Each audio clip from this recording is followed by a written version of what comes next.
Ce film est officiellement le pire film que j'ai vu cette année. Salut tout le monde, c'est Nitobag, j'espère que vous allez bien. On se retrouve aujourd'hui pour parler de Massacre à la tronçonneuse 2022, sorti aujourd'hui le 18 février 2022 sur la plateforme de streaming Netflix. Film produit par Netflix et Legendary. Legendary, grosse boîte de production aussi, ce qui veut dire que le film a eu beaucoup de budget. J'ai pas regardé le nombre exact, mais voilà, le film a eu un bon budget. Ce film est la suite du film Massacre à la tronçonneuse sorti en 1974, et 48 ans plus tard, ils se sont dit tiens, ce serait bien de faire une suite, parce qu'on n'est pas créatif, on n'a pas d'idée de créer un film d'horreur, donc on va faire une suite, voilà, comme on peut le faire. Au début, je croyais que c'était un reboot, moi je croyais qu'ils avaient fait, vas-y, nouveau Massacre à la tronçonneuse, un petit reboot et tout. Non, non, c'est la suite du film de 1974, avec le tueur qui revient et tout. Non mais sérieusement, sérieusement. Bon, avant d'en parler plus, il y aura une partie sans spoiler et une partie spoiler. J'aurais aimé faire une critique full spoiler, mais je sais qu'il y a des gens qui vont être déçus. Alors du coup, je vais répondre à vos attentes directement. Le film est une merde. Ne le regardez pas, voilà, je ne ferai pas de... je ne suis pas payé pour Netflix pour dire du bien du film, donc je ne vais pas en dire, ça tombe bien. Le film est tout simplement nul, n'apporte rien, n'est pas très bien réalisé là par David Blue Garcia, je crois, qui avait fait Evil Dead et tout, qui avait fait que des merdes en fait, qui a réalisé que des merdes aussi. Le film ne raconte rien de bien et ultra prévisible. Il est juste bien joué. Par contre, le jeu d'acteur, je ne peux pas dire qu'il est mauvais. C'est nul. Voilà, c'est nul. J'ai pas d'argument plus que ça. Genre vraiment, le film ne fait pas peur. Et oui, c'est un film d'horreur, slasher en vrai. Il fait pas peur. Il y a même pas de screamer. Il y a même pas de screamer. Alors ça par contre c'est une prouesse, hein, de sortir un slasher slash film d'horreur et de ne pas mettre de screamer. C'est quand même une prouesse. Il n'y a pas de screamer. Le film ne fait absolument pas peur.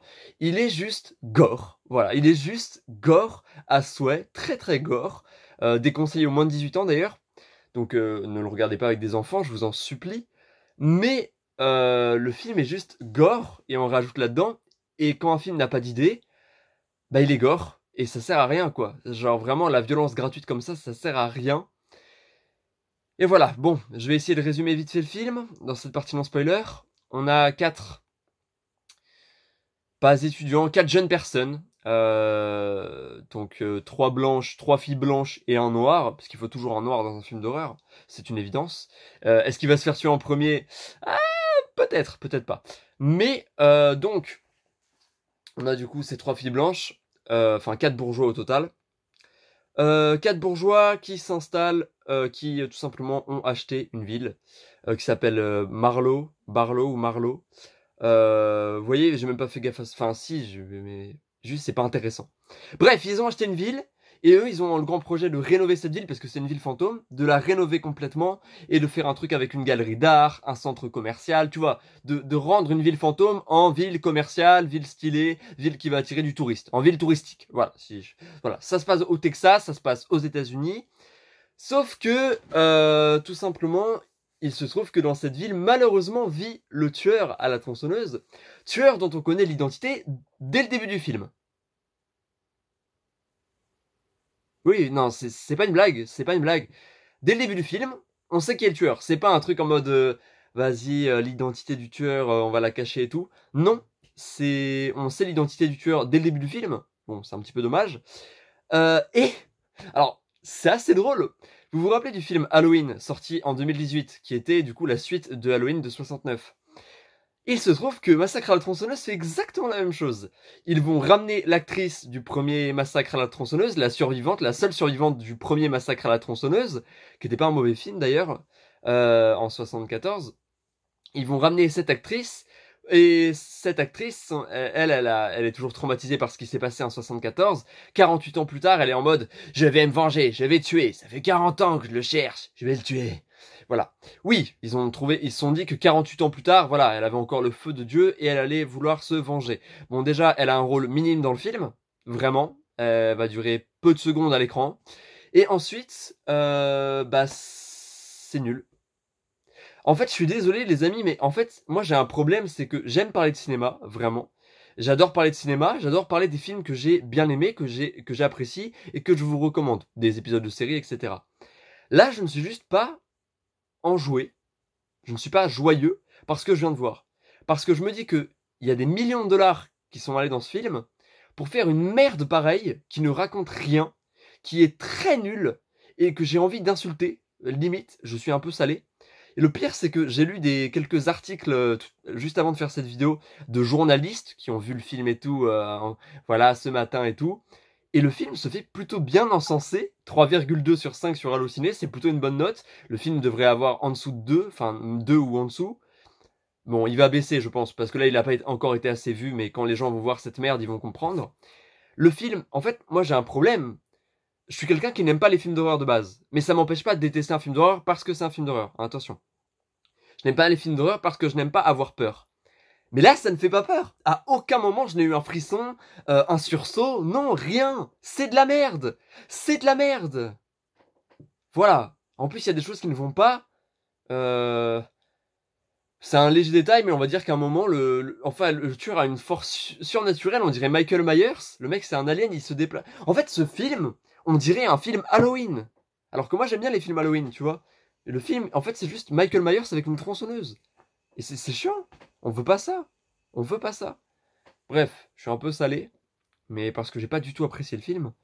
Et du coup, le tueur, il va être en colère parce que sa mère va faire une crise cardiaque, parce qu'elle va se faire expulser de chez elle, parce qu'elle habitait dans cette ville, Marlowe, qui était une ville fantôme, mais elle habitait encore dans cette propriété, et elle avait les droits d'habiter là.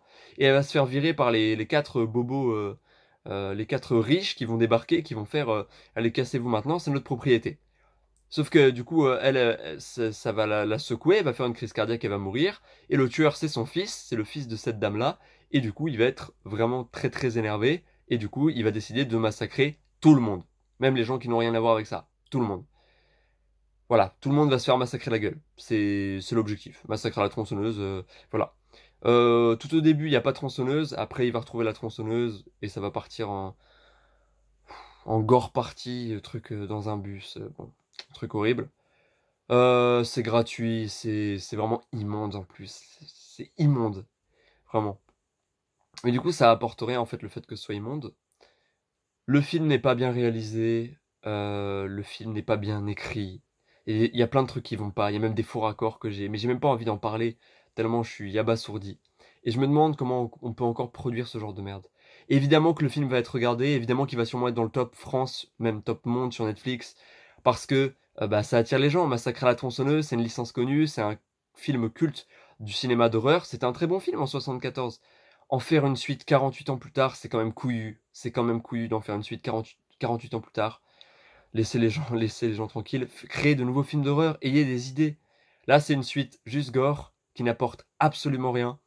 Et vous voulez savoir le pire, c'est qu'à la fin, il y a une scène post-générique. Et oui, je suis resté jusqu'à la fin du générique.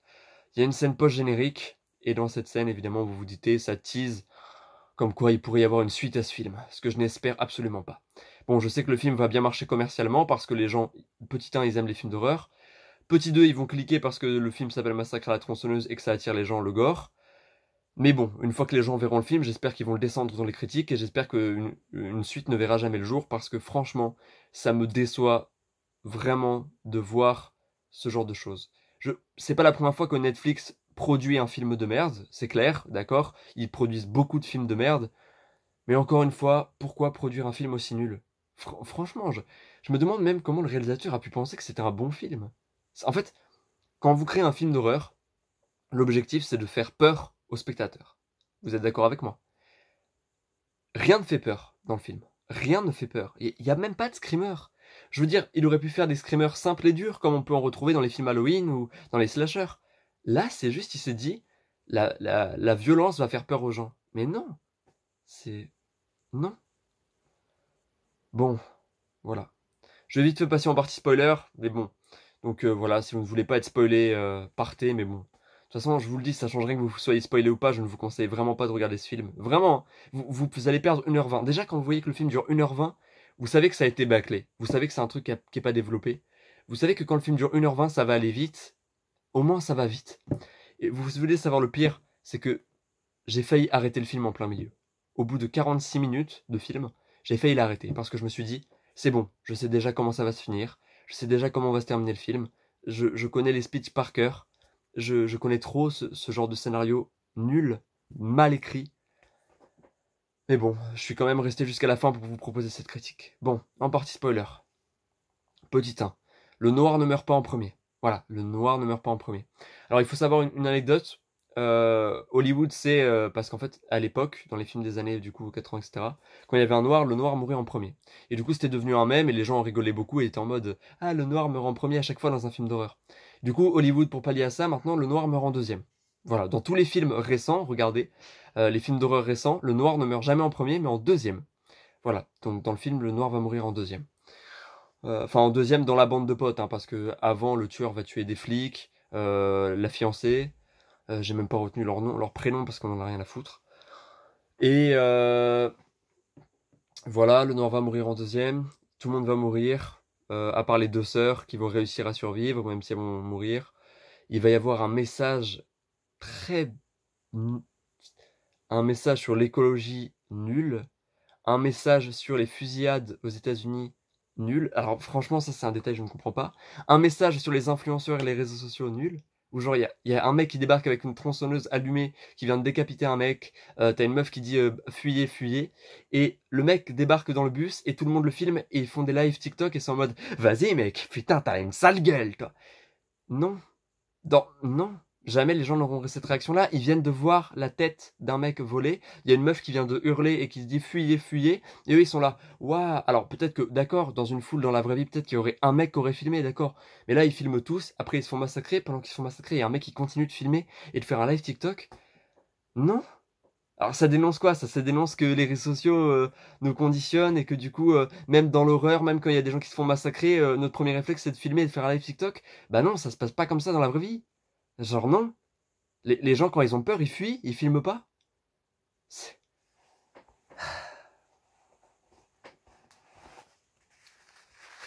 Vous avez quoi? Voilà, je me nettoie le nez, putain. Mais j'aimerais m'éponger les yeux parce que j'ai envie de pleurer tellement c'était nul. Hein. Oh là là, alors je suis désolé de descendre le film autant. Je suis vraiment désolé de le faire. Parce que, voilà, moi je suis juste un mec qui adore le cinéma, vraiment.